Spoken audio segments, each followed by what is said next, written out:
교육을 발전의 뿌리로 여기며 교육 발전에 투자하는데 중점을 두는 국가 중 하나이기도 합니다.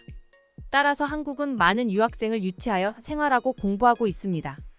아름다운 문화재와 자연환경으로 수많은 외국인 관광객들이 찾아오는 한국의 경주. 그런데 중년의 외국인 여성이 경주 시내의 골목길을 돌아다니던 중 한 이발소 앞에서 갑자기 발걸음을 멈추고는 굉장히 분노한 표정을 지으며 땅을 발로 차기 시작하는데요. 곧이어 그녀의 알 수 없는 난동 소리가 울려 퍼지자 이발소에 있던 수십 명의 한국인 할아버지와 할머니들이 달려와 외국인 여성을 말리기 시작합니다.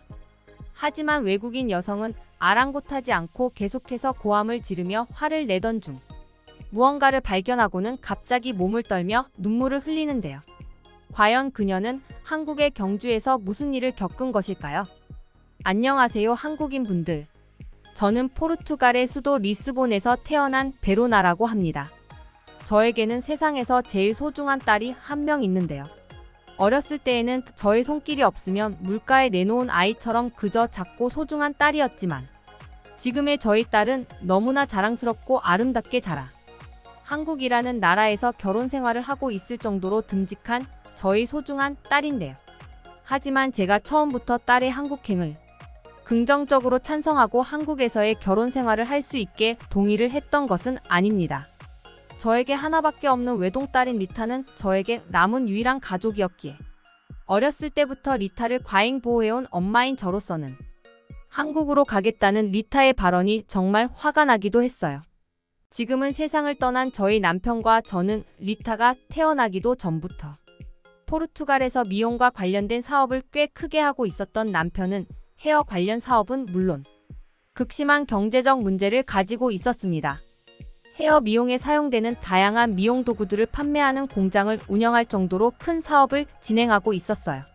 처음에 저는 그가 운영하는 미용실의 직원으로 일하던 중 지금의 남편과 눈이 맞게 되어 연애를 시작했고 그때 당시에는 남편이 운영하던 사업들도 모두 순항 중이었기에 그저 행복한 나날이 지속되어만 갔습니다.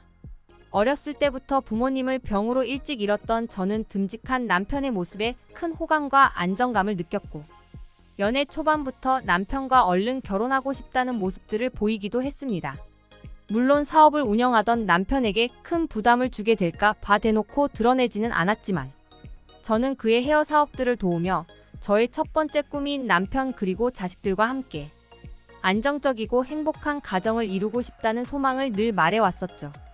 남편도 제가 어렸을 때 부모님을 병으로 잃고 혼자 독립적으로 살아왔다는 것을 알고 있었던 것인지 이러한 저의 말에 조금만 더 경제적으로 사업적으로 준비가 되면 당장 결혼을 하자는 말을 하며 저를 달래주기도 했습니다.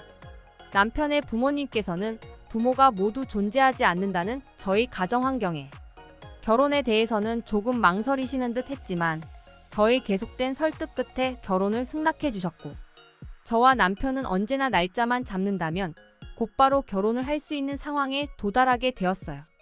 남편의 미용실 그리고 헤어용품 판매 사업은 시간이 지날수록 더욱 커져만 갔고 저 또한 남편을 도와 회계 업무와 관련된 도움을 주거나 남편 대신 비즈니스 회의를 진행하며 남편의 사업이 조금 더 안정적으로 클 수 있게 많은 도움을 주었습니다. 약 2년이라는 시간이 지나 남편과 제가 모두 20대 후반의 나이가 되었을 때 남편은 어느 날 아무런 약속 없이 저희 집 앞으로 찾아와 저를 불러주었고 그날 저에게 정식으로 결혼하자며 프러포즈를 해주더군요. 어렸을 때부터 가정적인 엄마가 되는 것이 꿈이었던 저에게는 이러한 남편의 프러포즈가 더 소중하게 다가왔고 저 또한 당연히 남편의 프러포즈에 응하며 곧 결혼식의 날짜까지 잡게 되었습니다. 남편은 리스본에서만 약 8개가 넘는 헤어샵을 운영하며 헤어용품도 같이 판매하고 있었기 때문에 사업의 안정성은 더욱 올라가 있는 상태였고 이제는 굳이 남편과 제가 사업에 직접 투입되지 않아도 어느 정도는 자동적인 시스템으로 굴러가는 환경까지 만들어지며 저와 남편은 마음 편안한 결혼 생활을 이어나갈 수 있었습니다. 하지만 이렇게나 행복하던 저와 남편에게는 한 가지 큰 문제가 있었죠. 대체 무슨 이유 때문인지 몰라도 저와 남편 사이에서는 아이가 생기지 않았고 전문 산부인과 병원을 통해 각자의 몸에 대한 검진까지 받았으나 각자의 몸에는 아무런 이상이 없으니 조금만 시간을 가지고 기다려보라는 의사의 진단만이 반복되었습니다. 사업을 한다는 이유 때문에 평소 운동을 하지 않았던 남편 때문인지 아니면 스트레스에 예민한 저의 원인 때문인지 남편과 제가 아무리 노력해도 결혼 2년차가 넘어갈 때까지 아이가 생기지 않았고 저는 1년 2년 시간이 지날수록 다급한 마음을 넘어서서 무언가 불안한 생각마저 들 정도였죠.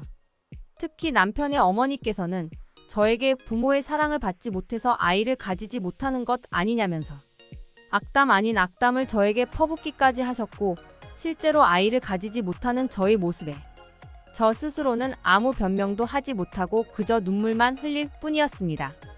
남편도 처음에는 이러한 저를 다독여주고 응원했지만 도저히 아이가 생기지 않으니 어느 순간부터는 아이에 대해 얘기도 꺼내지 않으며 그저 자기의 인생을 즐기기 바쁘더군요. 그러던 어느 날 저와 남편이 거주하던 집으로 매일 은행원들이 찾아오기 시작했습니다. 급작스럽게 집으로 찾아온 포르투갈의 은행원 분께서는 몇몇 서류들을 보여주시면서 남편이 운영하고 있는 사업체들의 경제적인 상황이 너무 좋지 않다고 했고 지불해야 될 사업 관련 비용까지 은행에 입금하지 않아 자신들도 피해가 커지고 있다며 연락이 되지 않는 남편에게 전화라도 해보라는 말씀을 해주시더군요. 아침까지만 해도 남편과 통화를 했었던 저는 곧바로 전화를 걸었지만 이상하게도 남편이 전화를 전혀 받지 않았습니다. 바빠서 못 받는 것이겠지라는 생각으로 1시간을 넘게 은행원 분과 기다리던 저는 바로 그때 무언가 사고가 발생했다는 것을 직감적으로 알아차릴 수 있었어요. 남편의 사업 문서들을 확인할 수 있었던 저는 실제로 남편이 운영하고 있던 헤어용품 공장은 물론 몇몇 미용실들까지 남편의 명의가 아닌 다른 사람으로 전부 넘어간 것을 확인할 수 있었고 남편의 앞으로 수억 원대의 빚이 있는 것도 확인하게 되었죠. 처음에는 도무지 상황이 이해가 되지 않았지만 남편이 사업의 여유 자금으로 도박을 했다는 사실을 알게 된 순간 저는 모든 것을 포기하고 말았습니다. 그리고 그날 이후 저는 단 한 번도 남편을 만날 수 없었습니다. 제가 살고 있던 집에는 매일매일 각기 다른 은행사의 은행원 분들이 찾아와 남편이 앞으로 대출되어 있던 돈을 갚기를 원하셨지만 저는 그러한 돈을 갚을 능력도 돈도 없는 그저 가난한 사람이었죠. 저는 결국 약 2개월이 되지 않던 시간 만에 모든 물건을 압류당했고 마지막으로 집까지 은행에 넘어가게 된 순간 그저 남편을 원망할 수밖에 없었습니다. 부모도 없었던 저는 결국 친구네 집에서 지내면서 뒤늦게나마 회사에 다니며 돈을 벌어보려고 했지만 어느 날 기적인지 불행인지 모를 임신이라는 사실이 저를 붙잡기 시작했어요. 눈앞에 있던 음식을 보기만 해도 속이 이상하던 저는 곧바로 포르투갈의 한 산부인과를 찾아 혹시 모르는 마음에 병원에 임신 검사를 받았고 뒤늦게 임신을 확인할 수 있었습니다. 3년 동안 그렇게나 바래왔던 임신이었지만 남편도 실종되고 경제적인 능력도 없는 저에게 급작스럽게 찾아온 아이는 그저 마음의 부담으로만 다가왔고 저는 매일매일 임신에 대한 고민을 하며 그렇게 시간을 흘려보내기만 했습니다. 하지만 너무 힘들게 가진 아이였기 때문에 도저히 나쁜 선택을 할 수가 없었고 저는 결국 친구의 도움을 받아 아이를 키우기로 한 뒤 약 10개월 후 지금의 딸인 리타를 낳게 되었죠. 친구의 집에서 함께 리타를 키워나가던 저는 리타가 어렸을 때부터 아빠가 없다는 존재감의 공백을 채워주기 위해 정말 많은 육아에 노력을 했고 제가 할 수 있는 선에서 리타에게 최대한 모든 것을 다 해주며 저를 희생하기 시작했어요. 부모로서의 희생은 어떻게 보면 당연한 것이지만 그때 당시 저의 경제 상황으로는 모든 것이 힘든 상황이었고 리타에게 무언가를 해주기 위해서는 또 다른 무언가를 포기해야만 하는 좋지 못한 상황이었죠. 하지만 리타는 그러한 가정 환경을 자기도 알아차린 것인지 다른 아이들과는 다르게 철이 일찍 들었고 착한 아이로 자라주면서 저의 걱정을 덜 시키기 시작했습니다. 평범한 수출회사에 다니고 있던 저는 친구의 도움을 받아 리타를 키우면서 무려 10년이라는 시간 동안 똑같은 회사에 다니게 되었고 아주 운이 좋게도 회사가 급성장하며 저 또한 어느 정도 경제적으로 빚을 갚아 여유 있는 상황을 맞이할 수 있었습니다. 그렇게 시간은 흘러 리타가 20살의 나이가 되었을 때에는 어쩔 수 없는 저의 나이 때문에 회사를 정년 퇴직하게는 되었지만 걷고 많은 돈과 퇴직금을 모을 수 있었고, 리타가 하고 싶다는 것은 무엇이든 지원해줄 수 있는 경제적 여유도 갖출 수 있게 되었죠. 리타가 20살이 되던 해에 친구 부부의 집에서 나와서 리타와 함께 살아갈 저희 가족의 집을 장만하게 된 저는 앞으로는 행복한 나날들만 있을 것 같았습니다. 리타는 학교에 다니던 시절부터 컴퓨터와 관련된 공부를 하는 것을 너무나 좋아했고, 또 재능도 있었던 것 때문인지 포르투갈의 대학교 진학은 거부하고 저에게 한국의 대학교에 다니고 싶다는 요청을 하더군요. 지금까지 살면서 단 한 번도 리타가 무언가를 해보고 싶다고 도와달라고 한 적은 없었지만, 저는 이제서야 리타와 둘이 행복하게 살게 되었는데, 갑자기 한국의 대학교에 다니겠다는 리타의 부탁에 선뜻 잘 수긍이 되지 않았습니다. 무려 한 달이 넘게 고민하던 저는 지금 전 세계에서 컴퓨터 관련 기업으로는 한국이 제일 기회가 많고, 또 자신의 재능을 발휘할 수 있을 것 같다던 리타의 설득에 어쩔 수 없이 큰 금액의 돈과 함께 한국 대학교로의 교환학생과 단기 체류를 허락하게 되었죠. 리타와 떨어져 살아야 하는 것이 너무 가슴 아픈 일이기는 했지만, 저는 앞으로 리타의 인생에 지금의 한국행 선택이 더 도움이 될 것이라고 생각하고 내린 가슴 아픈 결정이었습니다. 저와 함께 포르투갈에서 마지막 3주 정도의 시간을 보낸 리타는 곧바로 한국으로 떠났고, 한국에 도착하자마자 자신이 다닐 대학교의 사진과 친구들을 보여주면서 꽤 행복한 대학 생활을 하는 것 같더군요. 그렇게 무려 3년이 넘는 시간을 교환학생 개념으로 한국에서 지내던 리타는 어느 날부터 자신은 한국이라는 나라가 너무 좋고 포르투갈보다 더욱 안전하고 산업적으로 발전한 한국에서 살고 싶다면서 저보고도 한국에 이민을 오라는 소리를 하기 시작했습니다. 하지만 그때 당시 나이를 먹은 저에게는 선뜻 한국으로의 이민이 쉽지 않았고, 저는 그저 리타가 한국에서 지내는 행복한 모습들을 보면서 리타를 경제적으로 도와주고 응원할 뿐이었죠. 그런데 어느 날 한국에 있어야 할 리타가 전혀 처음 보는 한국인 남자와 함께 저의 포르투갈 집으로 찾아오게 되었습니다. 지금껏 보지 못한 당황한 표정으로 4년 만에 집으로 돌아온 리타는 저에게 할 말이 있어서 포르투갈로 오게 된 것이라며 자신의 옆에 있던 한국인 남자친구 재성이를 소개해주더군요. 그리고 곧바로 거실로 들어가 대화를 나누던 저는 리타의 발언에 너무 당황스럽고 화가 나게 되었습니다. 리타는 한국에서 지내는 약 4년의 시간 동안 2년의 세월을 재성이와 함께 보내왔는데, 재성이와의 결혼을 허락해달라면서 뜬금없는 결혼 소식을 알려왔기 때문이죠. 제가 더욱 화가 났던 이유는 재성이라는 리타의 한국인 남자친구가 한국에서 다른 사람의 머리를 잘라주는 이발소를 한다는 이유도 컸습니다. 가뜩이나 미용실과 관련된 안 좋은 기억이 있던 저는 재성이가 곱게 보일 리가 없었고, 특히 경제적으로 리타를 문제없이 키우기 위해 많은 노력을 해왔던 저는 딱 봐도 돈이 없어 보이는 이발소 사장 재성이의 행색에 극구 결혼을 반대하게 되었어요. 돈에 대한 문제로 큰 스트레스를 받아왔던 저에게는 그러한 한국인 남자친구 재성이에게 제 딸을 보내줄 수가 없었고, 저는 너무 화가 나는 마음에 지금 당장 꼴도 보기 싫으니 둘 다 한국으로 돌아가라는 화를 내게 되었습니다. 살면서 단 한 번도 딸에게 화를 내지 않았던 저였기에 리타도 그러한 저의 모습을 보고는 매우 놀란 것 같았고, 결국 리타는 자기가 살고 있는 집의 주소와 재성이가 일을 하고 있는 이발소의 주소만을 알려주고는 곧바로 한국으로 돌아가더군요. 집에서 혼자 수십 시간을 고민하고 또 고민하던 저는 너무 심했나 라는 생각도 들면서 급작스럽게 통보받은 딸의 결혼 승낙 요청에 감정이 너무나 이상해졌습니다. 하지만 저를 오래 보아왔던 친구는 요즘은 한국 남자랑 결혼하기가 더 어렵다면서 한국이라는 나라 자체도 좋고 전문적인 이발사라는 직업도 꽤 매력이 있는 것 같은데 편하게 생각하라는 조언을 해주더군요. 그렇게 약 3개월을 고민하던 저는 결국 딸이 알려준 한국의 집 주소로 찾아가게 되었습니다.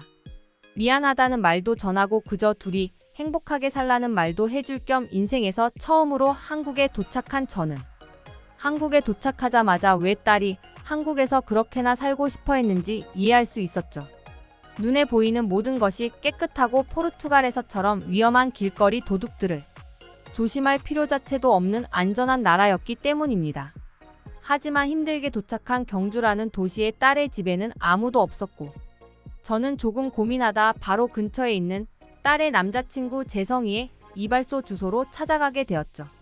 그런데 가게 앞에 도착한 저는 정말 처음 보는 광경에 너무 놀랄 수밖에 없었습니다. 정말 너무 작은 이발소였던 그곳은 평일 오전 시간이었음에도 수십 명의 아저씨와 아주머니들은 물론 중간중간 젊은 외국인 고객들까지 보이는 이상한 이발소였기 때문이죠. 저는 그저 재성이가 작은 이발소를 운영하며 인기도 없는 줄 알았는데 그것과는 아주 다른 상황에 크게 당황하게 되었습니다. 이발소에 들어가기 위해 줄을 서고 있던 한 외국인에게 다가가 지금의 이곳을 어떻게 찾아왔는지 물어보았는데, 외국인은 저에게 대뜸 핸드폰에 SNS를 보여주면서 이곳이 경주에서는 제일 인기가 많은 바버샵이라며 1시간이 넘도록 기다리고 있다고 하더군요. SNS에 소개되어 있는 재성이의 가게는 인기가 정말 많았고 유명한 사람들까지 다녀간 듯한 특이한 감성의 이발소였습니다. 그렇게 손님들이 모두 사라질 때까지 근처 카페에서 기다리던 저는 약 5시간이 넘는 기다림 끝에 재성이를 만날 수 있었죠. 급작스럽게 찾아온 저의 모습에 당황한 것인지 재성이는 어색한 포르투갈어로 인사를 하며 저의 손을 잡아주더군요. 저는 미안하다는 말과 함께 말문을 열었고 그렇게 재성이와 많은 얘기를 나눌 수 있었습니다. 놀랍게도 재성이는 이발소를 이용해 돈을 버는 것뿐만 아니라 경주에서 거주하시는 노인분들께 무료로 이발 봉사를 해드리는 봉사활동까지 하고 있었죠. 그제서야 저는 그렇게나 길게 서 있던 노인분들의 줄을 이해할 수 있었습니다. 재성이는 제가 생각한 것과 달리 더더욱 착하고 남을 위한 봉사의 힘을 아는 아이였고, 리타와의 결혼을 위해 이발소도 열심히 운영하는 정말 건실한 청년이었어요. 저는 조용히 리타를 잘 부탁한다는 말과 함께 재성이를 따뜻하게 안아주었고, 때마침 리타도 재성이의 이발소에 찾아왔더군요. 저와 재성이의 포옹을 본 리타는 꽤 놀란 듯 보였고, 오랜만에 보는 딸의 모습에 저 또한 저절로 눈물이 나왔습니다. 알고 봤더니 리타는 낮에는 대학교를 다녀온 뒤 밤에는 재성이의 가게 청소 일을 도우며 서로가 정말 열심히 살고 있었더군요. 그렇게 약 6개월 뒤 결혼식을 올린 리타와 재성이는 지금도 한국의 경주에서 한 달에 한 번씩 이발 봉사를 하며 돈도 많이 벌고 행복하게 살아나가고 있습니다. 그리고 바로 내일 저는 리타의 임신 소식에 두 번째로 한국을 방문할 계획을 가지고 있죠. 그리고 바로 내일 저는 리타의 임신 소식에 두 번째로 한국을 방문할 계획을 가지고 있죠. 한국의 이발소는 전 세계 어디에서도 볼 수 없는 매력을 가지고 있었기에 저는 이번 기회에 재성이에게 이발소의 운영과 이발 봉사에 대해서도 배워보려고 합니다. 조만간 포르투갈을 떠나 한국에서 정착할 저에게는 또 다른 도전이자 한국이라는 나라를 알게 된 행운과 행복이니까요. 인성이 좋은 사위를 얻으셨네요. 부디 한국에서 딸 가족이랑 행복하게 사세요.